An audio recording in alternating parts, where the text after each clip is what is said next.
사도행전에는 성도가 죽는 그 죽음이 묘사된 경우가 많이 나와 있지 않습니다. 우리가 12명의 사도 중에서 11명이 순교를 하였다라는 것은 잘 알고 있지만, 사실 베드로가 십자가에 거꾸로 달려 죽었다라든가 안드레가 X자 십자가에 달려 죽었다라는 것은 성경에 기록되어 있지는 않습니다. 다만 우리가 이런 내용들은 역사가 유세비우스의 기록 혹은 전승에 나온 기록을 통해서 우리가 그들이 이렇게 순교했구나라는 것을 알 뿐입니다. 사도행전에 나온 사도의 죽음은요 12장에 나옵니다. 유일한 죽음이에요.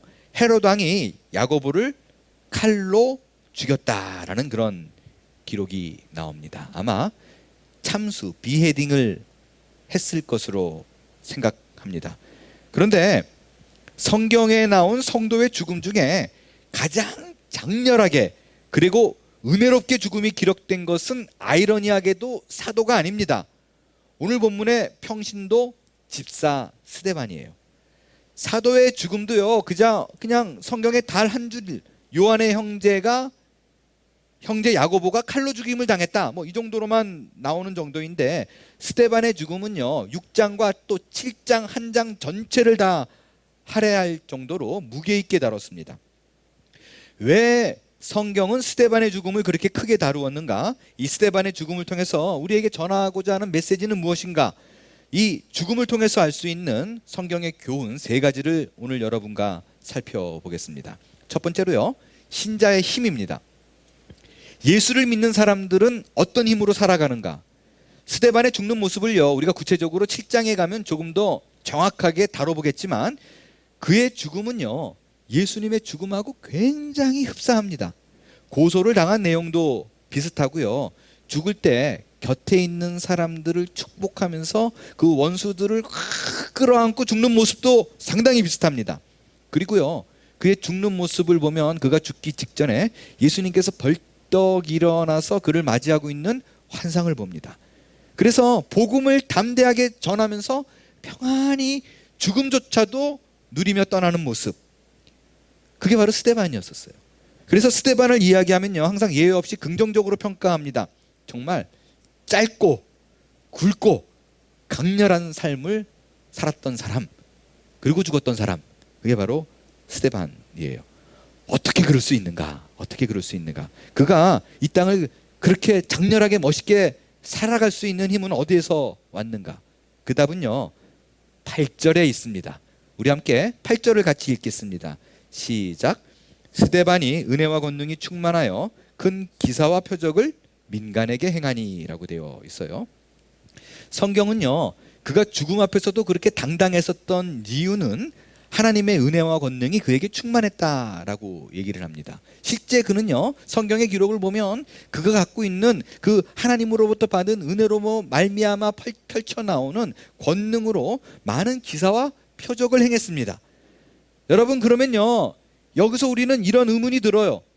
그는 많은 기사와 표적을 분명히 행했다라고 얘기를 하고 있는데, 그가 행했던 그 기사와 표적으로 그의 죽음을 막지 못했는가라는 부분입니다. 그는 설교를 마치고요 돌에 맞아서 죽었어요. 아니, 그가 기사와 권능을 행했다 그러면요, 그 표적을 행했다 그러면요, 그때 때마침 날아오는 돌들을 향해 명해가지고 날아오는 돌이 그의 몸에 받자마자 꽃가루처럼 부서지더라. 얼마나 멋있어요. 그렇지 않나요? 그들이 강한 돌을 던졌는데 그게 솜방망이처럼 변하더라. 그러면 기사와 권능이란 단어가 어울리지 않나요? 여러분, 이 문제가요 신자에게 굉장히 중요한 문제예요. 우리가 신앙생활 할 때 너무나 당황스러운 부분은 뭐냐면요, 거의 대부분의 신자라면요 살아가면서 크고 작은 기적들을 경험합니다. 그래서 그런 기적들이 내 삶에 벌어지는 것을 통해서 하나님이 정말 살아계시는구나 라는 것을 체감해요. 그런데 아이러니한 거는 뭐냐면요, 굳이 그렇게 기적이 필요 없는 일에는 하나님이 쫙 그러고 기적을 보여주시는데, 정말 내 삶에 큰 기적이 필요할 적에는 하나님이 이 기도를 듣고 있는지 안 듣고 있는지 모를 정도로 침묵하고 계시는 경우를 왕왕 봅니다. 굳이 예를 한번 들어볼게요. 우리가 상식적으로 아는 사실이 있습니다. 감기 같은 경우에요. 약을 안 먹으면 낫는데 며칠이 걸린다 그래요? 안 먹으면 보통 14일, 15일이라고 얘기를 해요. 그럼 약을 먹으면 며칠 걸려요? 2주. 약을 안 먹으면 14일, 약을 먹으면 2주. 무슨 얘기예요? 똑같아요. 감기는 시간과의 싸움이에요. 뭐 바이러스를 치료할 수 있는 약이 존재하는 것도 아니고요. 그냥 증상만 치료하는 것 뿐이지. 감기는 약을 먹으나 안 먹으나 마찬가지 걸리는 시간입니다. 근데 이런 경우가 있어요. 어느 날 내일 정말 중요한 미팅이 있어요. 그래서 내일 이 미팅에 꼭 참석해야 돼요. 근데 밤에 갑자기 끙끙 앓아요. 막 식은땀이 나고 몸살 감기가 동원하고 기침이 나오고 열이 펄펄 끓어요. 내일 내가 이 미팅에 나가지 못하면 10만 불을 손해봐요. 안 되겠다 싶어가지고 하나님 앞에 새벽에 무릎 꿇고 기도합니다. 하나님, 내일 정말 중요한 미팅이 있는데 이 병을 고쳐주옵소서 라고 기도해요. 그리고 기도하다가 잠들었어요. 근데 아침에 딱 일어나니까 완전 깨끗한 거예요. 열도 없고 기침도 안 나고 식은땀도 안 나고 완전히 깨끗하게 고쳐집니다. 감기는 보통 14일 걸려야 되는데 이렇게 낫게 되면요, 정말 하나님이 내 삶에 기적을 행했구나, 정말 살아계시는구나 라고 간증합니다. 그런데 사실은요, 그 10만 불은 물론 큰 돈이지만 그거 없다고 해서 뭐 죽거나 그러진 않아요. 그렇잖아요. 근데 뜻밖의 생명이 오고 가는 중병에 걸렸을 경우에는요, 하나님이 잠자코 아무 일도 안 하는 경우를 봅니다. 아니, 오히려 정말 필요한 건, 기적이 필요한 건 이때인데 정말 필요할 때는 침묵하시고 14일 걸려서 낫는 감기가 하루 만에 낫는 거, 뭐 이런 거는 잘 응답하세요. 여기서 우리의 신앙의 갈등이 생깁니다. 우리는요, 스데반이 죽는 모습을 보면서 장렬하게 죽어서 감동을 받는 게 아니라, 아니, 남들을 위해서는, 자기 자신이 아닌 남들을 위해서는 그렇게 수많은 기적과 표적으로 병도 낫고 귀신도 쫓고 뭐 이랬으면서 그 놀라운 기사와 표적이 본인의 죽음은 왜 아무런 컨트롤을 못하느냐는 거예요. 왜 맥도 못 쓰느냐, 일을 하지 못했을까, 그런 생각이 들어요. 더 안타까운 건요, 그 쏟아지는 돌을 맞으면서요, 스데반은 내가 이걸로 기사와 이적을 통해서 물리치리라 라는 시도조차 하지 않습니다. 그냥 맞아 죽어요. 마치 지팡이를 들고 바다를 갈랐던 모세처럼 해볼 수도 있잖아요. 하나님 좀 물러가게 하옵소서. 그런 것조차도 하지 않고 묵묵히 잠잠히 그 쏟아지는 돌을 맞아 죽습니다. 그러니까 그런 걸 보면 우리 안에 갈등이 생기는 거예요. 여러분, 우리의 상식으로는요, 하나님의 은혜와 큰 권능, 이것과 스데반의 죽음, 이건 안 맞는다는 모순된 문장입니다. 그렇다면 도대체 하나님의 은혜와 권능은 뭐를 의미하는 거예요? 여러분, 이거를요, 여러분이 바로 이해해야지만이 이 장면이 해석이 돼요. 왜냐면요, 성경은 우리의 이성과 우리의 이해와는 다른 차원에서 기록되어서 진행된다라는 것을 잊어서는 안 됩니다. 성경이 요구하고 지시하는 방향과 우리의 인식과는 전혀 다른다는 것을 이해할 때만이 기독교 세계관을 명확하게 알 수가 있습니다. 우리는 지난주에 초대교회에서 7명의 집사를 뽑는 것을 살펴봤어요. 그 7명의 집사를 뽑는 기준이 있었어요. 성경에 보면 뭐라고 얘기하냐면 성령과 지혜가 충만하고 칭찬받는 사람이어야 된다 라고 제시를 했고, 그 기준에 맞는 7명을 뽑았던 거예요. 그 정작 뽑힌 7명을 성경에 뭐라고 얘기하냐면 5절에 보니까 믿음과 성령이 충만한 사람이었다라고 얘기합니다. 그게 바로 스데반이에요.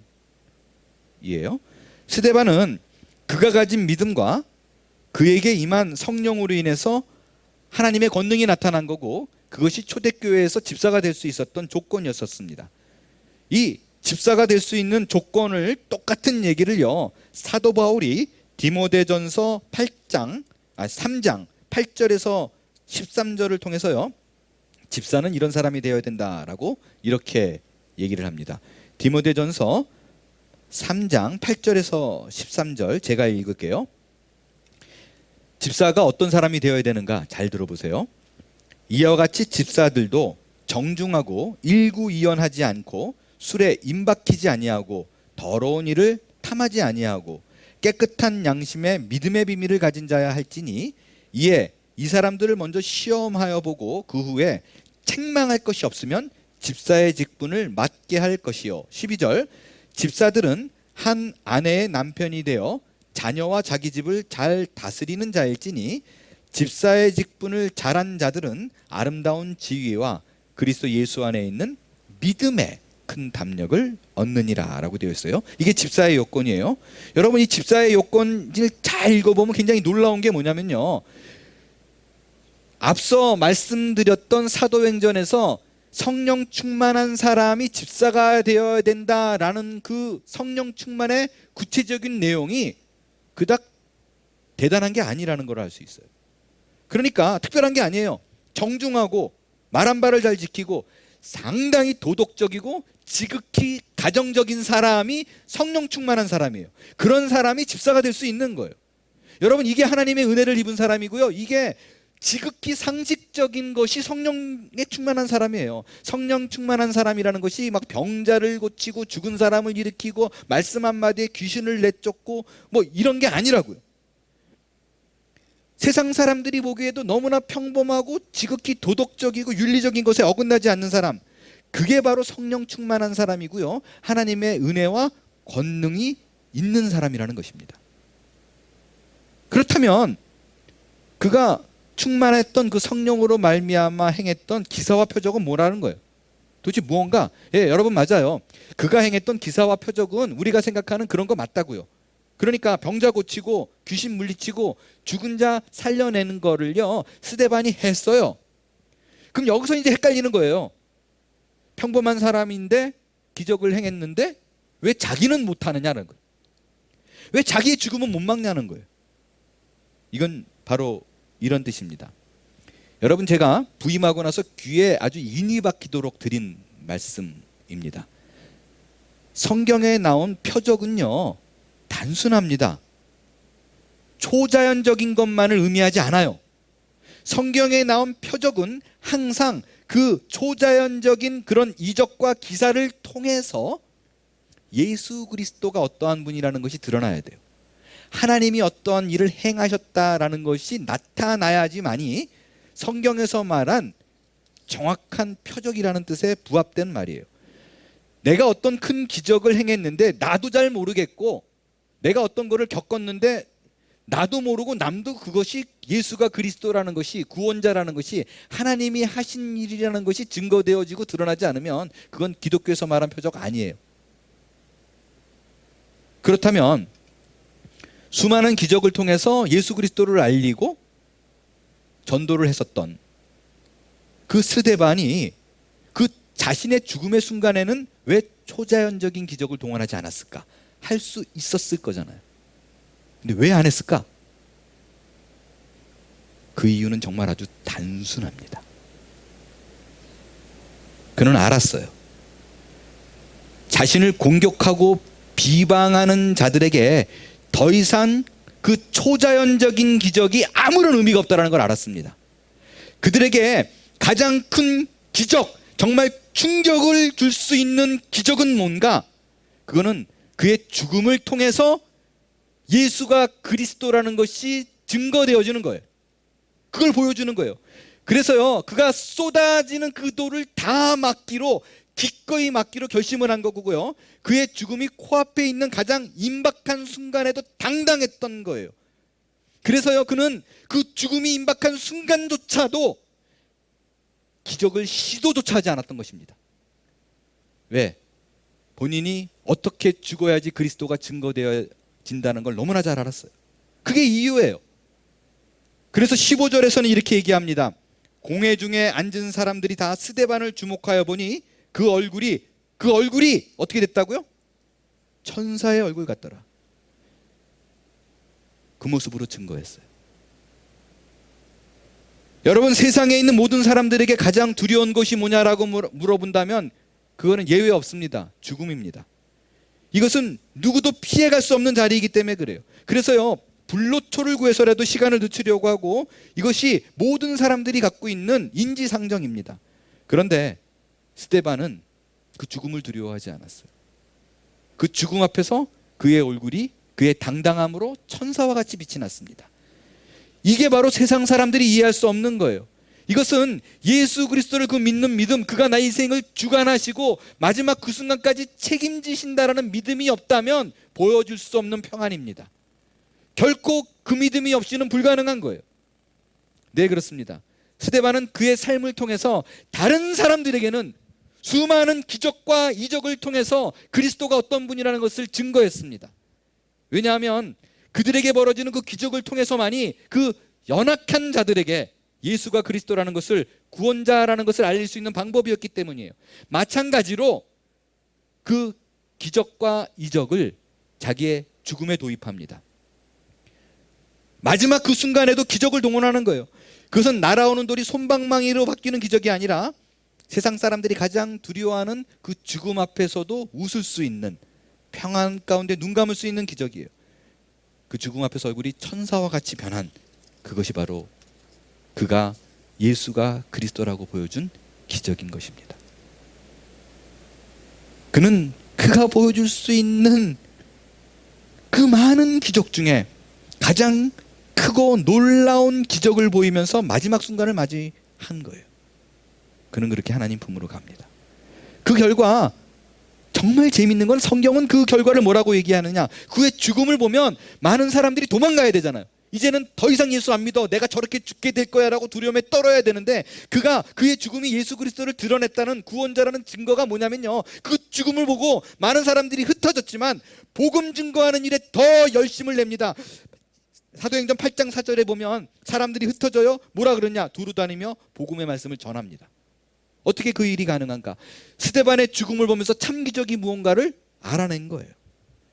그가 죽음을 통해서 그리스도를 드러낸 사람으로서 마지막을 맞이합니다. 여러분, 그것이 신자가 가진 힘입니다. 그것이 우리가 그리스도를 소유한 증거라고요. 그것이 성경이 말하는 능력과 우리가 인식하고 있는 능력과의 큰 차이예요. 이거를 이해하지 못하면 여러분은 계속해서 성경이 제시하는 방향이 무엇인지를 모르고 사는 거예요. 스데반의 집사를 통해서 알 수 있는 교훈 두 번째예요. 신자의 삶이 무엇인가를 살펴볼 거예요. 오늘 본문에 이르기 전까지 성경의 내용을 살펴보면요, 아주 독특한 사실 하나를 발견할 수 있어요. 복음서에서요, 기사와 표적을 행했던 사람은 주로 누구였어요? 예수님이었어요. 예수님이 돌아가신 후에는 그 기적을 사도들이 받아서 행합니다. 이게 전혀 이상한 구조 아니에요. 왜냐하면 예수님은 하나님이니까 그 기적을 당연히 행할 수 있죠. 사도들은요, 예수님이 옆에서 이렇게 하는 거를 3년 동안 같이 먹고 자면서 지켜봤던 사람들이에요. 우리말에도 그런 말 있죠? 서당계 3년이면 어떻게 된다고요? 풍어를 নম্는다. 풍어를 읊는다.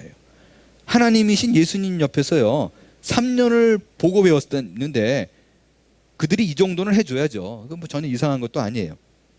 그런데 스데반의 경우는 좀 다릅니다. 스데반은요, 갈릴리 사람도 아니고 히브리파 정통 유대인도 아니에요. 헬라 말을 주로 쓰는 헬라파 유대인입니다. 그리고 예수님을 3년 동안 따라다녔던 사람도 아니고 초대교회가 태동한 후에 비로소 예수를 그때 믿은 사람이에요.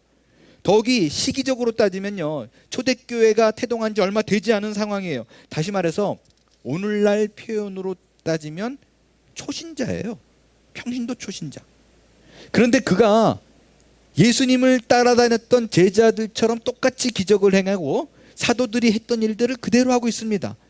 더 놀라운 사실은요, 그가 행했던 죽음의 순간까지의 과정을 보면 예수님하고 너무나 비슷해요.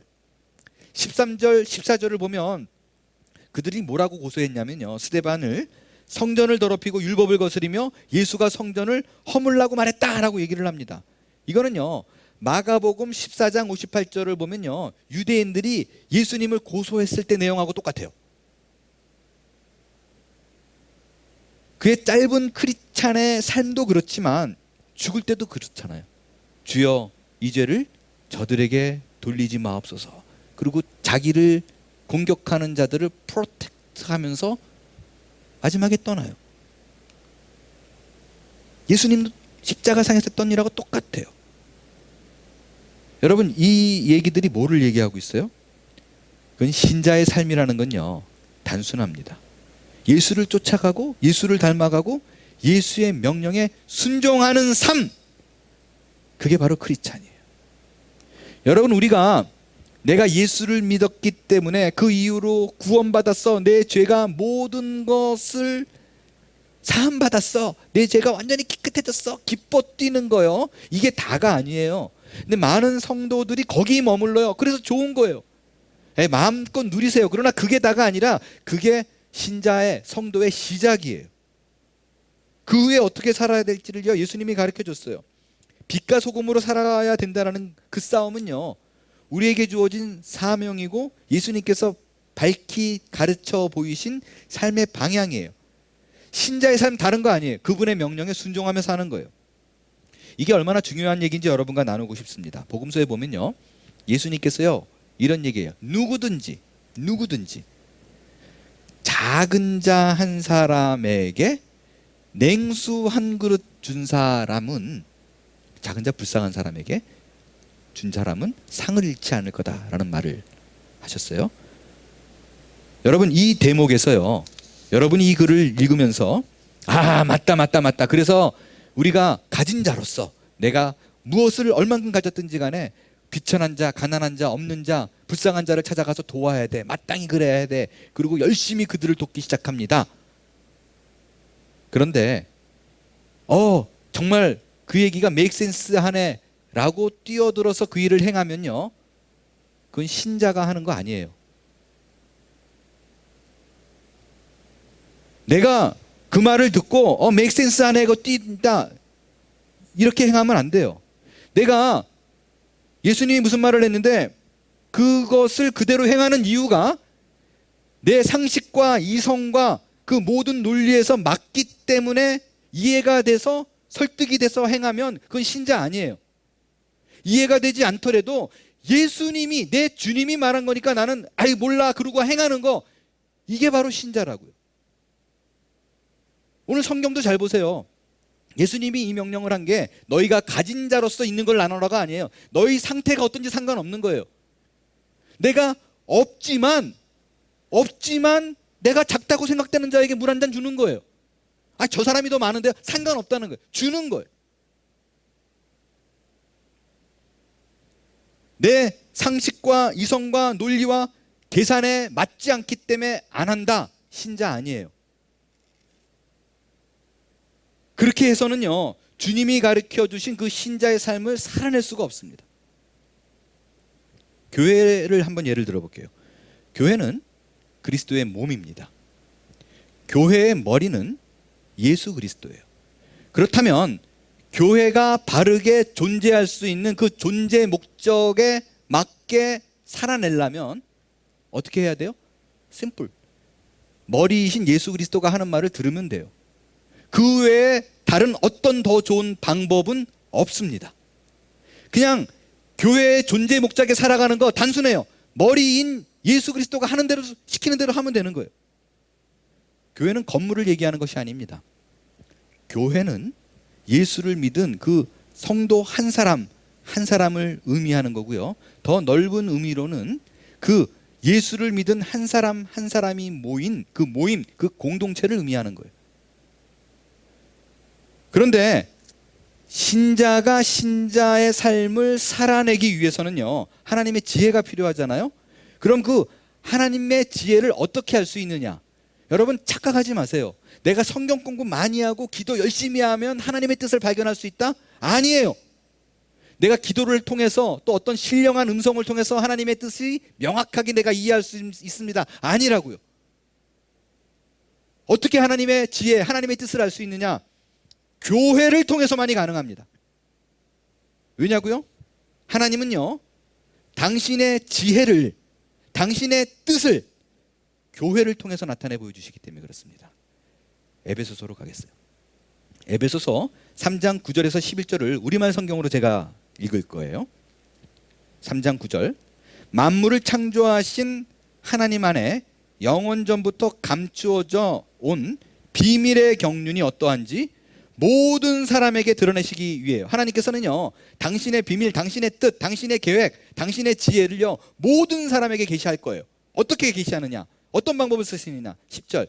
이는 이제 교회를 통해 하늘에 있는 권력과 권세들에게 하나님의 무한하신 지혜를 알리시는 것이니라고 얘기를 했습니다. 하나님께서는요, 당신의 뜻을 교회를 통해, 성도를 통해, 성도의 모임을 통해 계시하십니다. 근데 얼마나 놀라웠냐면요, 하나님의 뜻을 계시하는데 여기 하늘에 있는 권력들, 권세들, 이게 천사들을 얘기하는 거예요.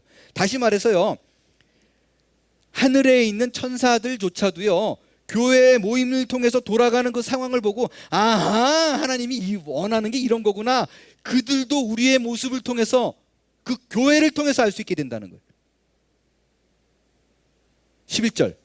이것은 그리스도 예수 우리 주 안에서 이루신 하나님의 영원하신 계획이다. 이 말은 뭐예요?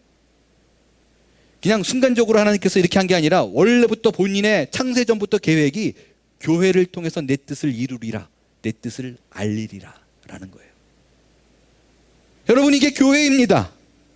교회에 몸담지 않고 교회가 뭔지도 모르고 하나님의 지혜가 아닌 내 이성과 상식을 앞세우고 교회를 통해서 한 마음과 한 뜻이 되지 않으면 하나님의 영원한 경륜과 뜻을 절대로 이해할 수 없습니다. 왜? 하나님은 교회를 통해서 당신을 계시하십니다. 교회를 통해서 내가 알아야겠다라는 생각을 품지 않고 내가 혼자서 무언가를 하나님과의 독대하면서 엉뚱한 삶을 살게 될 거예요. 결코 성경이 요구하는, 주님이 가리키는 방향으로 살 수가 없습니다. 왜냐하면 이 일은 항상 교회를 통해서만이 가능하기 때문에 그래요. 그래서 여러분들 지금 각 가정에서 온라인 예배를 드리고 있습니다. 그래서 유명한 설교 아주 좋은 목사님들, 잘하시는 목사님들의 설교를 충분히 들을 수 있습니다. 그러나 내가 어떤 한 교회에 속해 있지 않고 공동체로서의 의식이 없이 그 유명한 목사님의 설교를 들으면서 내가 신자의 삶을 살고 있다라고 생각하면 안 됩니다. 반드시 교회 공동체 안에 속해야 되고 교회 공동체를 통해서 허락하시는 신자의 삶을 살아야만 합니다. 왜냐하면 신자는 그리스도의 몸인 교회 공동체에 속함으로 말미암아 하나님의 경륜을 이해하고 지혜를 알 수 있고 신자의 삶을 살 수 있기 때문입니다. 그래서 여러분이 지금 이 어려운 시기에 정말 교회를 지키는 일에 힘을 다해야 돼요. 왜냐? 그것이 우리가 신자가 살아가는 통로요, 방법이기 때문입니다. 마지막 세 번째로요, 구체적으로 신자의 삶의 기준인 신자의 순종은 무엇인가에 대해서 살펴보겠습니다. 스데반이 백성들에게 기적을 행할 때 일단의 무리들과 논쟁이 붙었어요. 그들이 누군가 보니까요, 9절에 보니까 스데반과 논쟁을 붙은 사람들이 자유민들이라고 얘기를 해요. 이들이 누구냐? 이들은요, 4가지 지역에 주로 흩어져 있던 사람들이에요. 노란색으로 되어 있는 부분 있죠? 구레네인, 알렉산드리아인, 길리기아, 아시아. 4지역에서 온 사람들을 자유민들이라고 불렀어요. 이들이 누구냐면요, 로마가 유대 땅을 점령하고 식민지 삼았을 때요, 포로로 자기 땅으로 끌고 갔습니다. 여러분, 그 로마인들이 유대 사람들을 포로로 끌고 갈 때에 똑똑한 사람들을 끌고 갔을까요? 아니면 그냥 어영이, 뚜중이 이런 사람들을 끌고 갔을까요? 똑똑한 사람들을 데리고 갔어요. 그러다가 폼페이 장군이 정권을 잡으면서요, 포로를 릴리즈해요. 풀어줍니다. 그런데 이들이 자유몸이 되었는데 아이러니한 게 뭐냐면요, 이미 너무나 오랫동안 본토와 떨어져 있었어요. 말도 잊어버렸어요. 헬라 말을 해요. 그리고 가서 보면 이게 안 통하는 거예요. 문화가 양식이 달라졌어요. 그 외국 생활을 오래 한 사람들이 어리버리한 거랑 비슷한 거예요. 미국에서 한국 들어가면 미국 촌놈이라고 얘기하는 거랑 비슷한 그런 상황이에요. 그래서 이들이요, 본토에 돌아가지 않고 로마 땅에 남습니다. 로마 땅에 남아있다가 명절 때가 되면 예루살렘에 가가지고 예배를 드려야 되는데 이게 또 안 되는 거예요. 왜? 언어가 안 통하니까. 성전 안에 못 들어가요. 관습과 문화가 너무나 달라졌어요. 그래서 이들이 어떤 거를 했냐면요, 온 지역 출신을 근거로 삼아 이들이 유대 땅에 회당을 만들었어요. 이게 한 480개 정도 돼요. 그러니까 이런 거랑 비슷해요. 이민 온 미국에 이민 온 사람들이 미국 교회 안 들어가잖아요. 한국 교회 막 만들잖아요. 이 비슷한 거예요. 스데반이 그들과 그 자유민들과 논쟁이 붙었어요. 근데 논리로 스데반을 이 사람들이 못 이기는 거예요. 똑똑한 사람들인데. 왜? 스데반은 말씀드렸듯이 헬라파 유대인이에요. 헬라 말을 해요. 상대가 안 되는 거예요. 그러니까 그들이 분했어요. 지구는 못 살아요. 논리로는 이기려고 하면 안 된다니까요. 어떤 방법을 벌였느냐? 사람들을 매수해서 스데반이 하나님을 모독했다라고 지어냈어요. 그러니까 하나님을 모독했다라는 신성 모독죄가 성립이 되면 스데반을 법적으로 합법적으로 죽일 수 있거든요. 모독죄로 삼은 내용이 이렇습니다. 여러분 11절에서 14절을 다 읽어야 되지만 시간 관계상 14절만을 우리 한 목소리로 읽겠습니다. 이게 스데반을 모독한, 그러니까 스데반을 법정으로 고소한 내용이에요. 14절 시작. 그의 말이 이 나사렛 예수가 이곳을 헐고 또 모세가 우리에게 전하여 준 규례를 고치겠다 함을 우리가 들었노라 하거늘 이라고 되어 있어요. 크게 두 가지예요. 이곳 뭐냐면 성전이에요. 성전을 모독했다, 율법을 경시했다, 경멸했다. 이 두 가지예요. 성전을 모독했다라는 건 하나님이 임재해 있는 그 계시는 곳을 모독했다. 완벽한 신성 모독이죠. 율법을 경멸했다. 율법은 하나님의 말씀이다. 근데 그거를 경시해? 이것도 신성 모독이에요. 그러니까 직접적으로 하나님을 모독했다라고 만들어서 합법적으로 죽이려고 하는 거예요. 제가 이 대목에서도요, 요 부분 하나만 가지고도 저기 오늘 한 주 제가 설교를 다 할 수 그런 내용이 되게 많아요. 근데 중요한 거는요, 두 가지를 여러분과 요 14절 갖고 말씀을 드리고 싶어요. 이들이 고소한 내용이요, 거짓으로 사람을 매수했다라 그러는데 참 이게 애매한 게요, 없는 말을 또 한 건 아니에요. 있는 말이고 했는 말인데 살짝 바꿨어요. 살짝 틀고 있는 걸 또 빼고. 두 번째는 뭐냐면요, 해석을 비틀었어요. 예수님이 본래 하신 의도와는 전혀 다르게 살짝 비틀었어요. 그러니까 엉뚱한 해석을 집어넣고 있는 거를 빼서 자기에게 유리한 쪽으로 만들어 버렸어요. 여러분, 예수님이요, 성전을 헐라 라는 말을 한 적이 있어요, 없어요? 있어요, 없어요? 있어요. 요한복음 2장에 보면 너희가 이 성전을 헐라 라고 얘기했어요. 근데 그 말만 하지 않았어요. 무슨 말도 했어요? 3일 만에 내가 일으키리라, 그 말도 했어요. 근데 그 말은 불리하니까 뺐어요. 그리고 실제 이 말은요, 성전을 헐라라 그러는 거는, 그리고 3일 만에 일으키리라 라는 것은 본인이 무너져서 3일 만에 되살아나는 부활 사건을 얘기하는 거예요. 스데반이 분명히 그 말을 했을 거예요, 다. 근데 그 말은 싹 뺐어요. 그냥 헐라 그랬어, 헐라 그랬어. 그러니까 제 설교 중에서도 뭐 하나만 딱 캡처해가지고 올려버리고 뭐 이런 거죠. 해석을 이상하게 한 게 있어요. 모세가 우리에게 전해준 규례를 고치겠다, 이 말 했어요, 안 했어요? 이거는요, 안 한 말이에요. 근데 예수님이 그 공생의 사역을 보면요, 율법을 막 없애려고 그런 의도처럼 보이기에 충분한 행동을 또 많이 했어요. 뭐 예를 들어서 죄인과 막 어울렸어요. 가까이 하지도 못하는 사람들과. 그리고 안식일에 막 밀밭 사이 들어가가지고 제자들이 먹어치우는데도 안식일에 일하는 거에 대해서 또 아무 말도 안 했어요. 그러니까 사람들이 보기에는 완전히 율법을 폐하는 사람처럼 누구나 다 그렇게 인지를 했어요. 그러니까 예수님이 보니까 그런 뜻이 아닌데 자꾸 이게 이상한 방향으로 돌아가거든요. 그래서 예수님이 자기를 자꾸 그렇게 생각하는 것 같으니까 뭐라고까지 얘기했냐면요, 분명히 마태복음 5장 17절에 보면, 야, 내가 율법 폐하러 온 거 아니야, 완전하게 하러 온 거야 라는 얘기를 분명히 했다고요.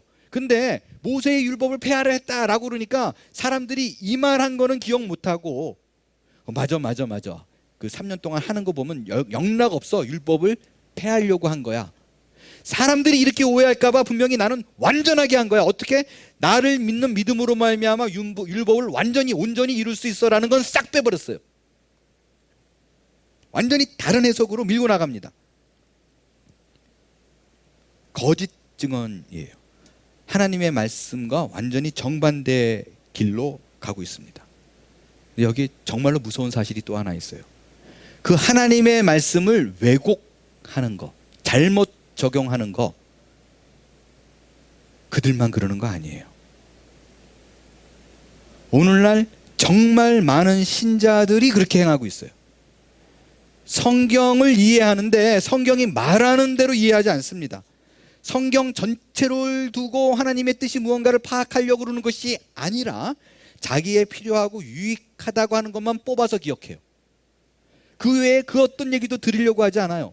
성경을 읽을 때 너는 복의 근원이 될지라 아멘. 여호와는 나의 목자시니 내가 부족함이 없으리로다. 내가 너를 복주고 복주어 번성케 하리라. 사랑하는 자여 내 영혼이 잘됨과 같이 범사에 잘되고 강건하기를 내가 간구하노라. 이런 거는 쏙쏙 담아서 말씀 붙잡고 막 외우고 붙잡아 기도해요. 그런데 성경의 많은 곳에서 복음과 함께 고난을 받으라. 의를 위하여 고난받는 것이 하나님의 뜻이다. 선한을 행함으로 고난받는 것도 하나님의 뜻이다. 고난당하는 것이 내게 유익이다. 이런 건 하나도 안 들어와요. 절대 묵상하지 않습니다. 큐티 순서에 나오면 잽싸게 막 넘겨버려요. 여러분 이렇게 행하면요, 성경을 온전히 이해할 수도 없고 하나님이 명령하신 것을 바로 순종할 수 없어요. 신자는 하나님의 뜻에 순종하고 살아야 하는데 말씀 앞에 바른 순종을 할 수가 없기 때문에 계속해서 자기가 생각하는 옳은 거를 생각해서 행하기 때문에 성경이 말하는 것과는 또 괴리가 생겨요. 그러고 나서 복을 받지 못하는 것 같으면 내가 예수를 믿을 필요가 뭐 있나라고 또 한탄합니다. 그리고 예수를 믿는데 기쁨이 없어. 성경대로 순종하지 않고 주님의 명령대로 순종하지 않고 자기 뜻으로 가고 하나님만 원망해요. 여러분 오늘 설교의 시작으로 돌아가겠어요. 신자에게 있어서의 기적은요, 우리의 편의와 안위를 목적으로 하지 않아요. 성경에 나오는 기적은 오로지 예수가 구원자라는 것, 그리스도라는 말의 증거로 사용됩니다. 여러분께서요 어려운 일 겪을 때 하나님께서 여러분이 겪고 있는 그 어려운 환난, 고난, 고통 이런 거 건져내실 거예요. 저는 분명히 그렇게 믿어요. 그럴 거예요. 경제적인 어려움 여러분 기도 들어주셔서 고쳐줄 거예요. 병고 기도하면 고쳐줄 거예요. 여러분이 처한 영적, 정신적, 물리적인 어려움에서 분명히 건져 주실 것입니다. 저는 그렇게 믿어요. 그러나 기억하세요. 그런 일이 벌어질 때 그 기적의 궁극적인 목적이 예수가 구원자임을 나타내 보여주시기 위함입니다. 그게 다예요. 이걸 이해하지 못한다면 스데반의 죽음을 결코 이해할 수 없어요. 스데반은 죽음으로 기적을 나타내 보인 사람이라는 걸 잊지 마십시오. 그의 죽음을 하나님이 계획했어요. 그리고 그의 죽음을 기뻐했습니다. 왜냐하면 그의 죽음은 하나님께서 창세기로부터 계속해서 말씀하시고 싶어 했던 하나님의 나라와 그의 유의가 무언가를 밝히 드러내 보여준 사건이기 때문입니다. 우리 인생의 모든 순간을, 신자의 그 모든 것을 의미 있게 사용하신 하나님께 집중할 수 있게 되길 바랍니다. 하나님의 음성에 바른 순종을 하려면 스데반의 죽음을 이해할 수 있어야 돼요. 그래야 하나님이 원하시는 삶을 살 수 있고 나의 죽음조차도 하나님의 복음에 유익할 수 있다는 사실로 오늘을 승리하며 웃으며 떠나간, 천사의 얼굴을 하고 떠나간 그 승리의 삶을 여러분이 모두가 소유하게 될 줄로 믿습니다.